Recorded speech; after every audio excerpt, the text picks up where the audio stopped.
तेजपुरत मन्त्री प्रशाন্ত ফুকন आबेल मुझे मार मोदी है मुमकिन है পাকিস্তানৰ সন্দৰ্ভত তেজপুৰত সৰব হ'ল মন্ত্ৰী প্ৰশান্ত ফুকন নিজৰ প্ৰতিক্ৰিয়া আগবঢ়াই ক'লে মোদী হে মুমকিন হে আনহাতে শেহতীয়া বাংলাদেশৰ স্থিতি সন্দৰ্ভতো প্ৰতিক্ৰিয়া আগবঢ়াই মন্ত্ৰীগৰাকীয়ে পাকিস্তানে কৈ আছে যে আও বইল মুজে মাৰ এই ব্যৱস্থা কৰিলে আৰু আজি আপুনি দেখিছে ভাৰতৰ প্ৰধানমন্ত্ৰী নৰেন্দ্ৰ মোদী ডাঙৰীয়াৰ যি দক্ষতা তেখেত অকল দেশখন উন্নতি কৰাৰ ক্ষেত্ৰত দক্ষতা নহয় মিলিটেন্স সাৰ্ভিসত যে তেখেতৰ প্লেনিং কৰিছে তেখেতৰ বিষয়াসকলক লৈ আজি সমগ্ৰ বিশ্বই বাহবা দিছে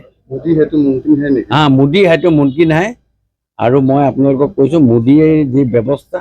সুন্দৰকৈ তেওঁলোকে আজি 10-15 দিন যোৱা এটেকৰ পাছত 22 তাৰিখৰ পাছত 10-15 দিন সময় লৈ যি কৰিছে এইটো আপোনালোকৰ চকুৰ আগত আছে ইয়াত আৰু কোনো অন্যধৰণৰ কথা নাই দেশ মাতৃক ৰক্ষা কৰাৰ কাৰণে যি ব্যৱস্থা হাতত ল'ব লাগে 24/7 টোপনি ক্ষতি কৰি মোদীয়ে সকলোখিনি কথা নিৰীক্ষণ কৰিছে বোলে নাই পাকিস্তানৰ অৱস্থা নাই পাকিস্তান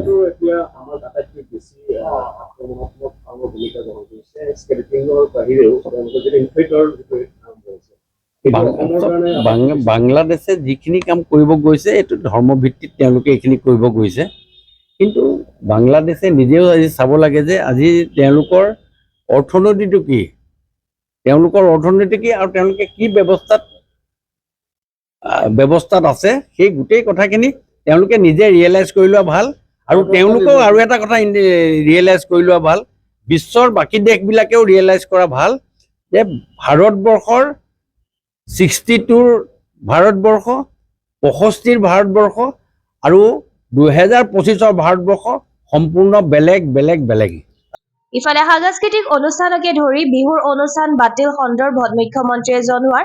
আহ্বান সন্দৰ্ভতো মন্তব্য আগবঢ়াই মন্ত্ৰী প্ৰশান্ত ফুকনে মুখ্যমন্ত্ৰীও আহ্বান জনাইছে বিহু ফাংচন পতাৰ যুক্তি আছে নেকি বাৰু যুক্তিটো নাই মাননীয় মুখ্যমন্ত্ৰী মহোদয়ে কৈছে যে 9 তাৰিখে শেষ সীমা 10 তাৰিখে ৰাতিপুৱাৰ পৰা বিহু উদযাপন কৰাৰ ব্যৱস্থাটোক স্থগিত ৰাখিব লাগে বুলি মুখ্যমন্ত্ৰী মহোদয়ে কৈছে আমিও পূৰ্ণ সমৰ্থন জনাইছো আৰু এইটো 100% যিসকলে উদযাপন কৰিছে তেখেতসকলেও উপলব্ধি কৰিছে একে আমাৰ তেজমঙৰ ভাৰতবাসী ৰাইজত কোনোবাই গৈ পেলাই -26 ডিগ্ৰী চেণ্টিগ্ৰেডত যুদ্ধ কৰিছে আৰু আমি ইয়াত আহি পেলাই বিহুৰ নামত আমি কিছুমান হেৰি কৰিম এই কথাবিলাক কিন্তু অলপ দুখ লগা কথা হ'ব বুলি তেখেতসকলেও বুজিছে মই ভাবো তেখেতসকলৰ উপলব্ধিয়ে নিশ্চয় আগন্তুক অহা কাইলৈৰ পৰা এই যে মুখ্যমন্ত্ৰীৰ আহ্বানটোক সকলোৱে সঁহাৰি জনাব মন্ত্ৰী হিচাপে দায়িত্বভাৰ লোৱাৰ পিছত প্ৰথমবাৰ তেজপুৰত এপিডিচিএলৰ কাৰ্যালয়ত উপস্থিত হয় বিভাগীয় মন্ত্ৰীগৰাকী মই প্ৰথম বুলি ইয়ালৈ তেজপুৰলৈ বিভাগ হিচাপে ইয়ালৈ প্ৰথম আহিলোঁ ইয়াৰ আগতে কিন্তু মই বহুতকেইটা বিভাগ বহুত জেগাত গৈ চোৱা চিতা কৰিছোঁ আজিও তেজপুৰত আহিছোঁ আহোঁতেও মই কেইবাটাও স্কিম মই চাই আহিছোঁ আৰু ইয়াতো মই অফিচিয়েলি যিখিনি অফিচত বহিও বহুতখিনি কথা আমি কাগজ পত্ৰ মনিটৰিং কৰিলোঁ আৰু বাকী যিখিনি আছে এতিয়া আমি কিছুমান ফিল্ড ভিজিট কৰি গোটেই বস্তুটো চাই লৈ যিখিনি আমাৰ কাম আছে কৰিবলগীয়া আছে যিখিনি ব্যৱস্থা আছে এই গোটেইখিনি ব্যৱস্থাৰ ওপৰত আমি এটা বিহিত ব্যৱস্থা লৈছোঁ আৰু আমি পাৱাৰ ডিপাৰ্টমেণ্টটোক ৰিমডেলাইজ কৰাৰ কথা লৈ অসমৰ মাননীয় মুখ্যমন্ত্ৰী ডক্টৰ হিমন্ত বিশ্ব শৰ্মা ডাঙৰীয়া আৰু মই খুব যথেষ্ট প্ৰচেষ্টা কৰিছোঁ যাতে আমি খুব ছেটিছফেক্টৰিলি আমি বিজুলী যোগান ধৰাৰ ব্যৱস্থা এটা কৰিব পাৰোঁ বিশেষকৈ আমাৰ সোলাৰৰ যিটো ব্যৱস্থা আছে মই ইয়াত দেখিছোঁ যে সোলাৰৰ যিটো ব্যৱস্থা মই বিষয়াসকলক এইমাত্ৰ ক'লোঁ যে ইয়াত আমাৰ এপ্লিকেশ্যন পাইছোঁ আমি 3200 মান এই সোলাৰৰ ব্যৱস্থাটো মই আপোনালোকৰ জৰিয়তে তেজপুৰবাসীক মই অনুৰোধ কৰাইছোঁ অসমবাসীক অনুৰোধ কৰিছোঁ PM সূৰ্য যিটো এই PM সূৰ্যৰ অধীনত সকলোৱে এই লাইটৰ ব্যৱস্থাটো কৰি ল'লে আপোনাৰ বহুত সুবিধা হ'ব আৰু আমাৰ ইলেক্ট্ৰিচিটিও বহুত ছেভ হ'ব মই উদাহৰণস্বৰূপে মই নিজৰ ঘৰতে মই লগালোঁ যে মই ফেব্ৰুৱাৰী মাহত মাত্ৰ মই 80 টকাৰে কাৰেণ্ট জ্বলালোঁ আৰু এই মাহলৈকে মোৰ এতিয়া 1900 টকা আজিলৈকে জমা হৈ আছে